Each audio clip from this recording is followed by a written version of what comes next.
All right. Good morning, everybody. I'm glad you guys could join us today for our Work from Home series.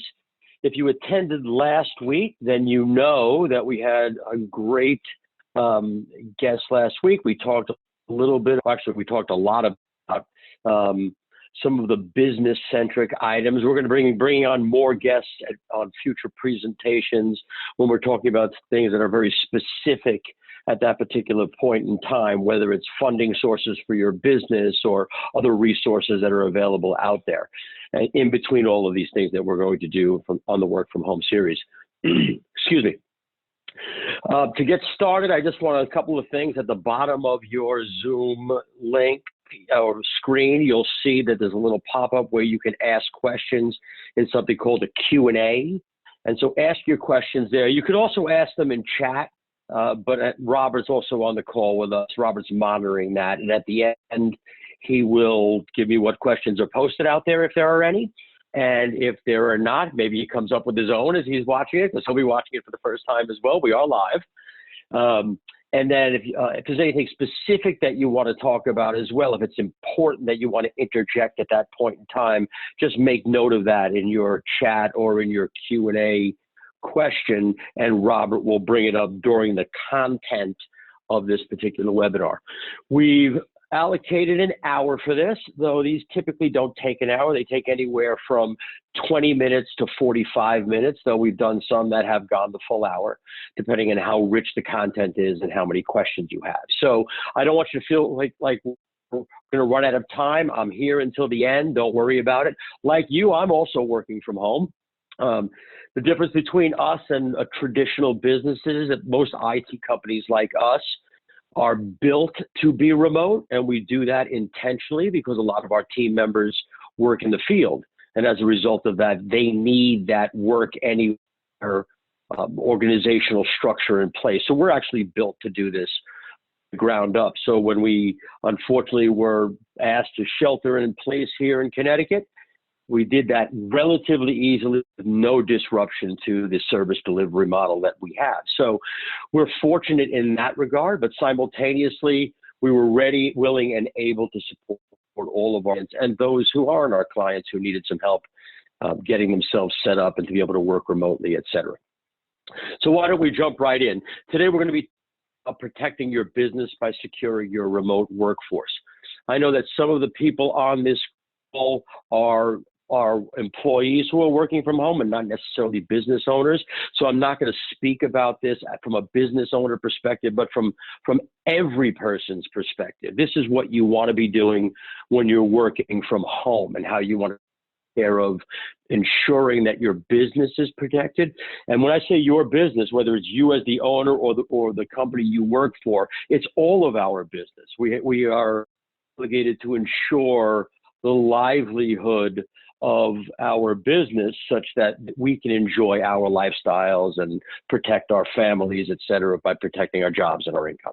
So with that, no further ado, first and foremost, I want to talk about training and policy. And this is really where the concept of instilling a culture of security in your team and in yourself. Again, I'm not going to talk about this just from an employer's perspective.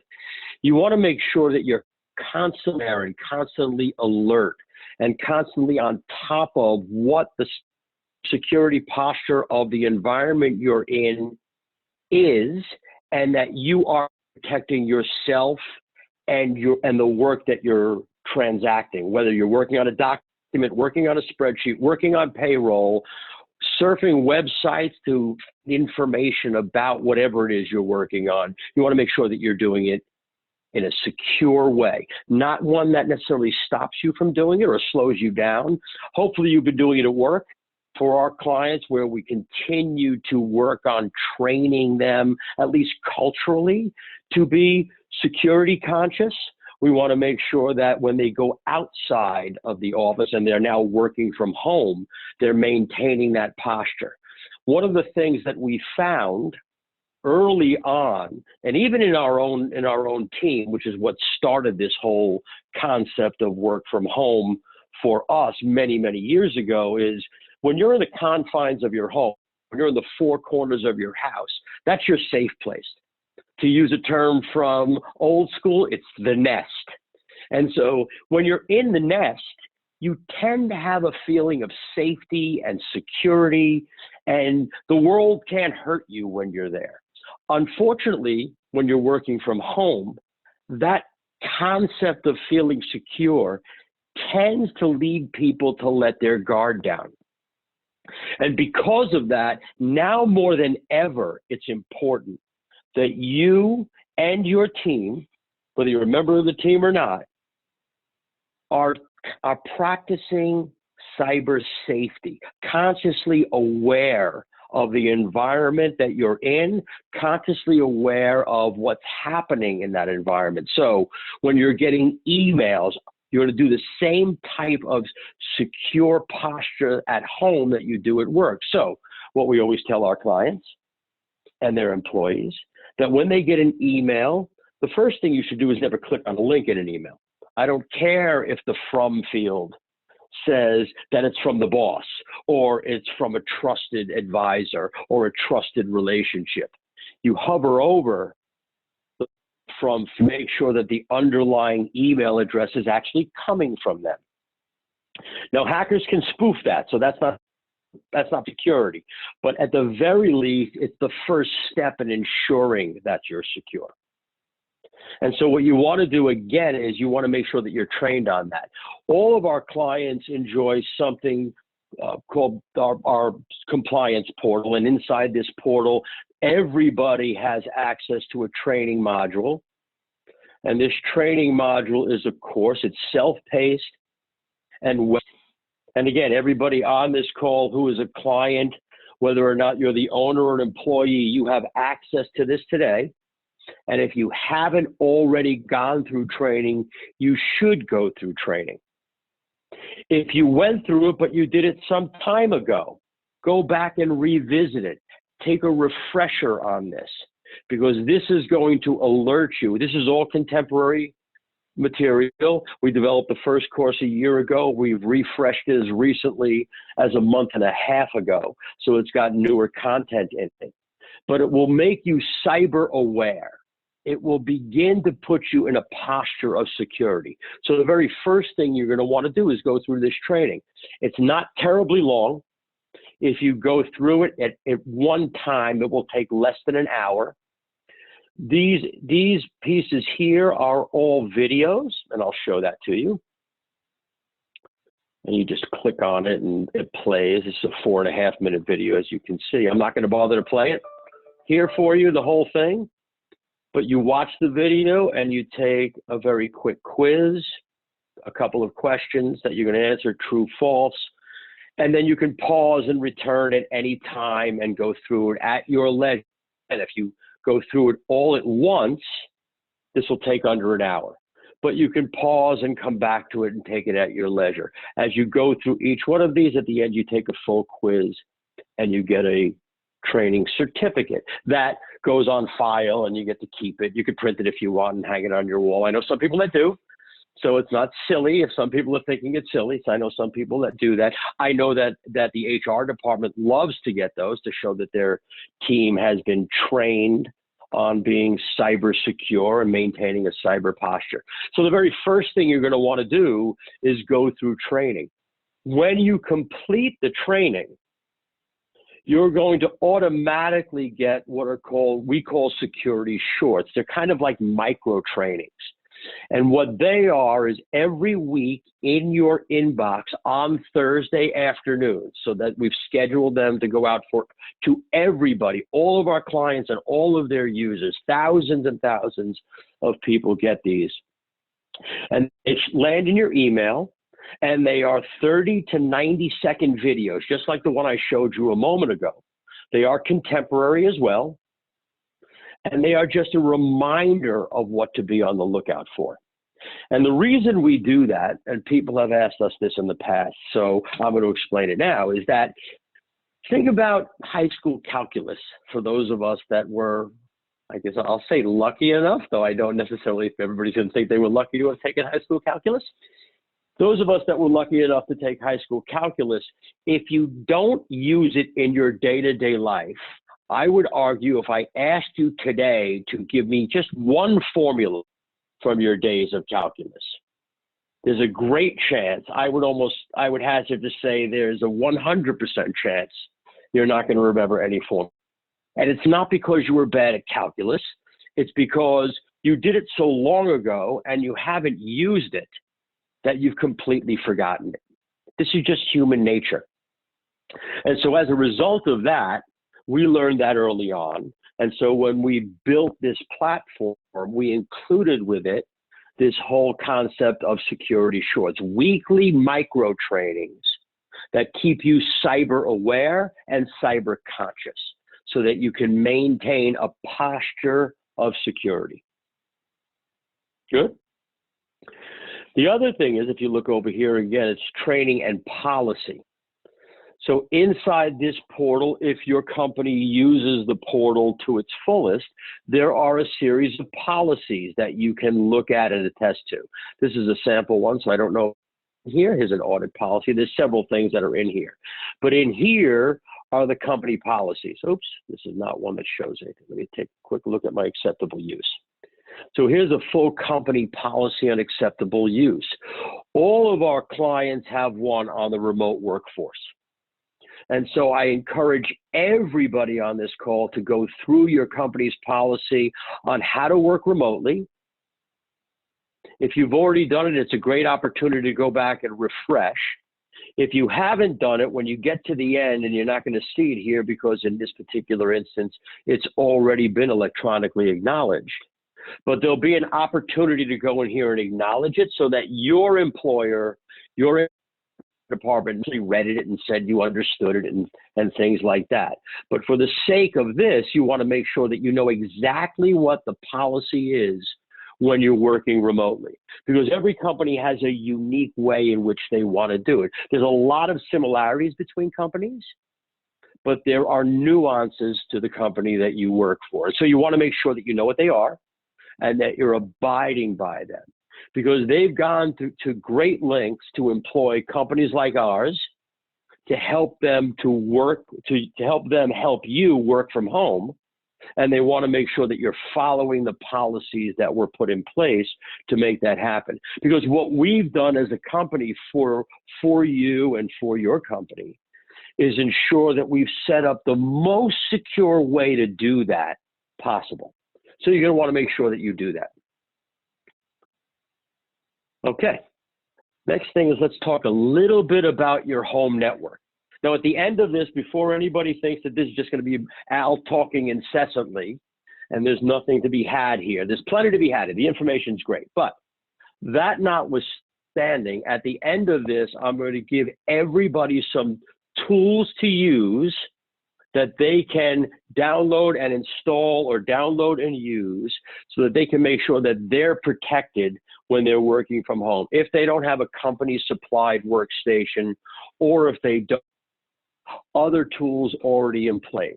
That includes a free virtual private network that you can use if you don't have one from the company. It includes enterprise grade endpoint protection, antivirus, anti-ransomware that you can use, and then a remote worker tip sheet. So we're going to make that available to everybody on the call at the end. Robert will send out where to download all those things from, or where to sign up from, because we are going to have to collect information, even though you've given it to us on this call in order to register for the call, because we've gotten this stuff from our vendors, and in order for our vendors to distribute them, they need to collect some information so they know where to send it, who you work for, etc. So they're not going to spam you, that I can promise you. So let's talk a little bit about your home network. Most people who work from home, or most people at home, tend to have a Wi-Fi network. Most people don't run wires in their house to connect their computers to. They generally have a wireless network. I do, but obviously I'm an IT person. And so when we did our work on our house, every single room is overwired with not just network wires, but also power outlets. My wife is tortured by that, but when she has to plug something in, she's very happy. Anyway, so most people have a Wi-Fi network. What you want to make sure is a couple of things. One, your wireless network should have a password. So If you don't have a password, you should have a password. So make sure you do that right away. When you do that, there's a couple of levels of security that you can have. The best level of security is WPA2 or WPA3. Now, if you don't know what I'm talking about, the IT company or the IT people at your company can help you with that. But you want to make sure that you're secure. Some of you on this call have sat through some demos that I've done when I did live hacks, where I actually broke into Wi-Fi or I broke into a computer live, right there on the spot. And you saw how easy it is to crack Wi-Fi. Now, it's easy to crack Wi-Fi that has security, but that's because I know how to hack.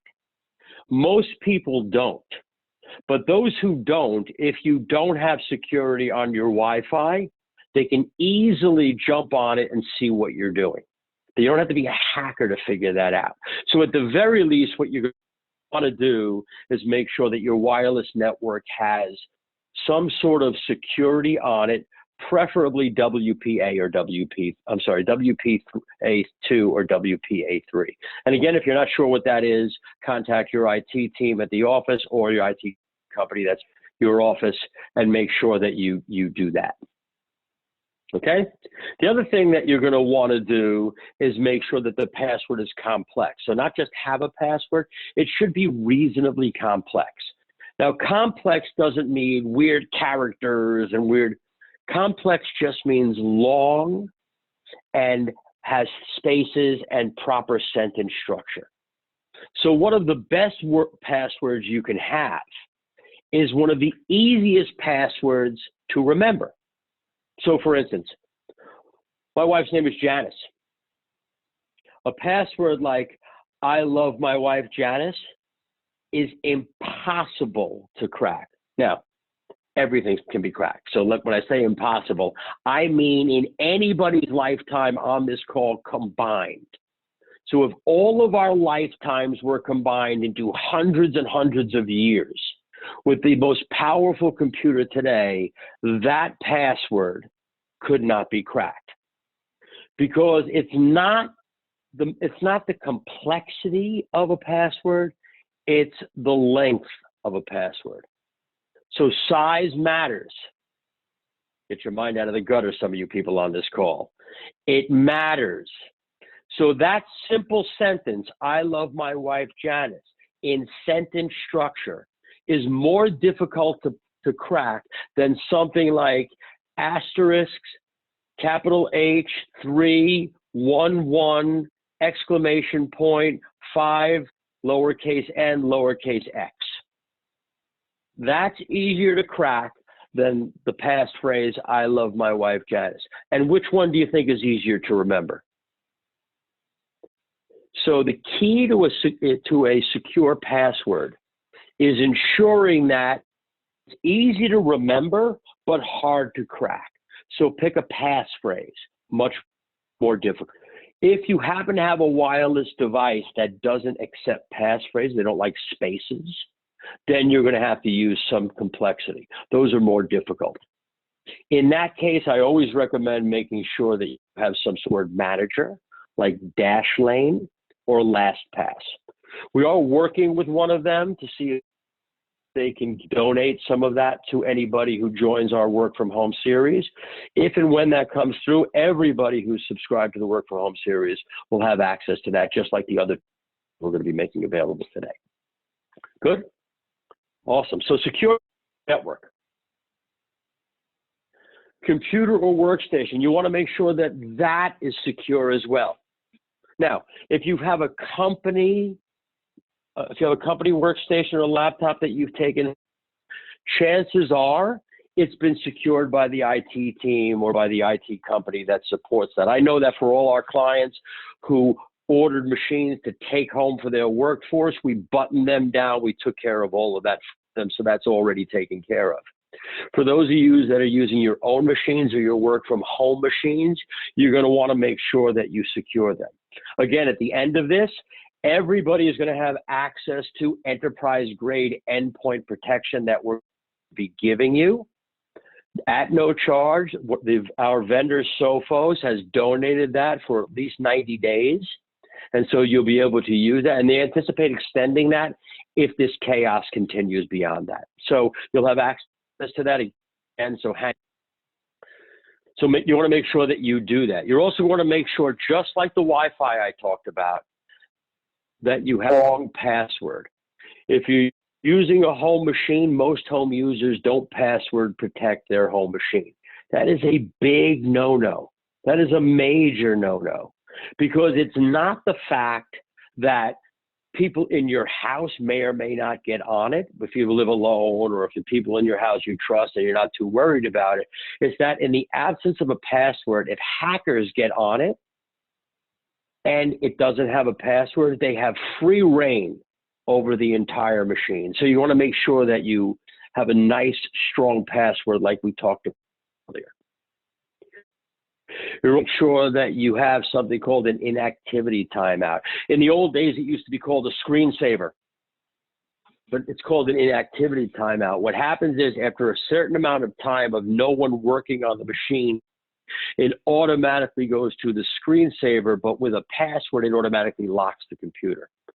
And the reason you want to do that is a lot of malware sits dormant on your machine. Dormant meaning it's not doing anything, it's waiting for the right time to strike. And so if you have an inactivity timeout, when it wakes up, if it's password protected, chances of them getting in go down considerably. And so you want to make sure that you have an inactivity timeout that locks the screen and locks the machine from anybody using it. It's been idle too long. Great if you leave your desk and you go into the kitchen for lunch. You're working from home, the kitchen's 10 feet away. Chances of you getting up and going into the kitchen more than just for breakfast, lunch, and dinner are high. Make sure that your machine locks after maybe 10, 15 minutes. I recommend 10. Some people do it longer. But if you're not typing away on the machine after 10 minutes, it's a pretty good idea to lock it. Good. Okay. Virtual private network. Now, I mentioned this before. VPN. You've heard the term VPN, I'm sure. It stands for virtual private network. What a VPN is, a VPN is just like a physical connection back to your office network. Now, again, if you have a company supplied workstation, like we've done for our clients, that's already been pre-configured and set up. It's what gains you access to the office and the resources that you would normally have access to. But at home, on your home machine, you may not have that. So the first thing you want to make sure you do is get in touch with the office and see if you have the availability of a VPN back to the office. Most of today's perimeter protection devices like firewalls and UTM, Unified Threat Unified Threat Management, which is a part of a firewall with enhanced subscription services, allow you to connect back to the office over something called a VPN. So if your company has that capability, you want to make sure that on your home workstation that you do that. A VPN, again, it's almost like it acts like a physical connection. It acts as if you plug that network cable into the network and it encrypts the tunnel so nobody can see what's going on. Every time you send a document or receive a document, anytime you send data or receive data, that's fully encrypted over the tunnel, which happens through the internet. Otherwise, I could intercept your traffic and read your document. I could not read it when it was sent over a VPN. So you definitely want to make sure that you do that. If your company does not have one and you're not able to get that through the company, and you don't have one yourself, and there are some out there. I'm not a big fan of these for a variety of reasons. Generally, where they've been developed, which are countries that are suspect to begin with, Russia, Czechoslovakia, etc. Those are suspect countries. It's not to say the developers are bad people, but in those countries, you just don't know. So I'm not a big fan of the consumer grade, and the companies that are the top ones like NordVPN and others, they don't tell you about what's under the hood. And so because they're not releasing that information, I'm distrustful. At the end of this, we do have a company that provides VPNs that are giving away the VPN also for 90 days. So you're going to have access to that if you don't already have it. And we're going to send a link out again to everybody for them to be able to get that downloaded and use it if they don't have a VPN. This particular VPN that we're giving away works on your mobile devices also. Strongly encourage the use of a personal VPN devices because they are the large attack vector right now. Hackers are going after these mobile devices. So you're going to want to make sure that you've got a VPN on your workstation, and if you can extend it to your mobile device. It fully secures that connection. It also allows you to send and receive emails back to your server privately so nobody can intercept those. Not that it's encrypting your email, I want to be clear about that. And then finally, you're going to want to make sure that the work that you're doing, you check in or back up. So check in. So in document management systems for you lawyers you understand what that is. Any documenting on any file you've been working on, any data you've been transacting, you want to make sure it gets back onto the company servers so that they can be backed up. So you're going to check them in. And if you're using them locally and you don't have them on a company server, you want to make them up to a thumb drive or something else. You want to make sure that at the very least, that in case something does happen to your workstation, God forbid you get it, that you are successfully attacked, at least that is protected. So not only do you want to back it up, if you're backing it up locally, you want to take that thumb drive out after the backup and you want to store it safely away so that if and when, God forbid, you are successfully attacked, that you are protected from that because you've had a backup. Okay? So to summarize, and I'm not done yet, so don't think you can go anywhere. As I said, this is going to be a shorter one, so we're coming up on a half an hour. Plenty of time for questions if there are any. So if you have any, make sure you put them in the Q&A. You want to make sure that you review and you follow the company's remote workers policy, and you go back over training. Again, the training is available in the PII Guard portal that all of our clients have access to and all of the employees should have access to. If you don't, make sure you contact a member of my team and we'll make sure we resend welcome emails or get you uploaded into there so you can go through that training course as well as review the policies to make sure that you know what policies are available to you. Or I'm sorry, to make sure that, you know what policies are available, but also know what your employer expects in terms of how you should be working at home securely. Secure your home Wi-Fi, that you've got some level of security with WPA 2 or 3 is the best, and you want to make sure that you change the Wi-Fi's default your password. You want to make sure that you secure your computer. We talked a little bit about the passwords and the activity. What I didn't mention, I should have mentioned earlier, I apologize, is you want to make sure that you have the latest secure. So always run your Windows updates regularly. Microsoft comes out, and Mac updates also. Microsoft comes out on the third Tuesday is when you want to update it. The Tuesday every month, there's a litany of patches put out. And so you want to make sure, actually they come out before then, but by the third Tuesday, any bugs that were identified by other people, we don't want bugs happening to you, have been identified by other people, have been cleaned up, fixed, and or that has been decommissioned, and you're ready to install them. So you're going to want to run your updates on the third Tuesday of every month. In the evening is the best time to do that. Okay? Make sure you require a password. You make sure that you use a passphrase. It doesn't have to be complex. Size matters. I love my wife. Janice is easy. I know most people are going to use that now. My wife is going to be very popular because I just gave you an easy password. But anyway, something easy, but that's a passphrase, easy to remember, and you set an activity time. Okay? Use your company's VPN. If they don't have one, we're going to give you a personal VPN at the end of this, but I strongly encourage you to use it. Strongly encourage you personal VPN away when you're not doing anything work related, and you want to make sure that you're securely surfing. So this is something you should definitely download and use regardless of whether or not your company has one. Because if you're doing personal work, you're certainly not going to connect to the company's VPN. And if it's your home machine, I understand that. You shouldn't be doing personal work on a company supplied machine.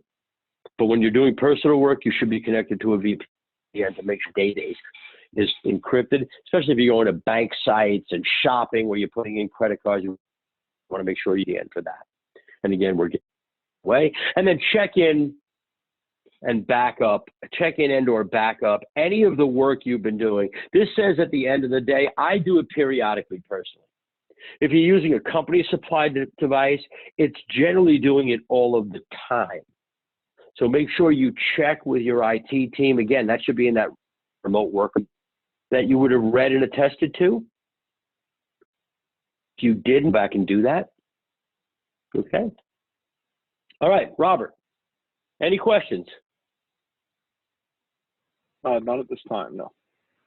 Okay, man, I was either really, I put everybody to sleep and they're now storing and they don't have any questions because they can't hear me, or it doesn't really matter, which I hope it's not that one. So I'm going to ignore that as if I even said that. So again, a remote workers tip sheet. One of the things that we're also going to send around is this remote workers tip sheet that you can keep next to your desk, which kind of has all this information. Okay. We'll send this around to everybody so that you have this. Keep it. If you're an owner or a manager on the call, distribute it to your team. It's good things to remember so that they stay cyber aware and they maintain security posture. But we'll be sending this around to everybody. We're also going to be sending around a link to apply for the personal VPN. Apply for doesn't mean that there's any scrutiny over it. You put in the name, company name. It's a pretty straightforward form. There's probably a dozen questions. How many questions on that form, Robert? Roughly? There's about 6 or 7. 6 or 7, and that's because the companies the vendors that we've gotten them to donate are requiring that, particularly for the enterprise grade advanced protection. And as always, if you have any questions, don't hesitate to reach out to me directly. You can contact us. Here's the contact information. Send an email, jump on our website, call us. Happy to answer any questions whatsoever. And if there's nothing else, Robert, one more time, anything out there? Nope. Okay. I got one in. On that note, I want everybody to make sure they do 4 things for me. The first thing I want them to do is to stay healthy, stay safe, and stay home. Okay? We're going to get through this. We're on the road to recovery. Every day is another step on the road to recovery. Very first thing I want you to do. The second thing I want you to do is I want you to download or apply for and then download, if you would, the personal VPN and the advanced endpoint protection if you don't already have it at home. And the third thing I want you to do is make sure that you print and put next to your machine these tips. Great reminders to be cyber aware. Okay? All right. Thanks, everybody. I hope you enjoyed it. And on Thursday, or this Thursday, we're going to go over another work from home tip. I'm not going to tell you. It's going to be a sneak peek. We'll be sending out a little later today. All right. I hope you all have a great day.